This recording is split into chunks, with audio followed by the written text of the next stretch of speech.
बजारदेखि मकनको रगत बारीले केही पनि बाँकी राखेन है कन्डिसन अहिले यस्तो छ यहाँको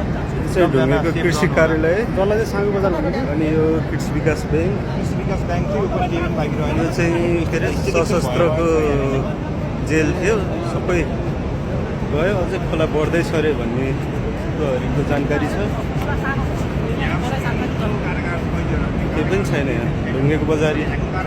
यो घरहरूमा मान्छे फसिरहेछ त्यसको लागि हेलिकप्टर मगाएको छ अरे भन्ने सुनेको छ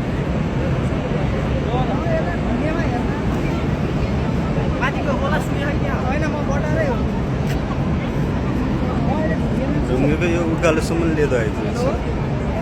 हाइट गाडी हेर यो त मास्तिरबाट ल्याएको गाडी होला है मान्छे भाग्नै भ्यायो कि भ्याएन भन्ने कुरा हो त्यही हो नि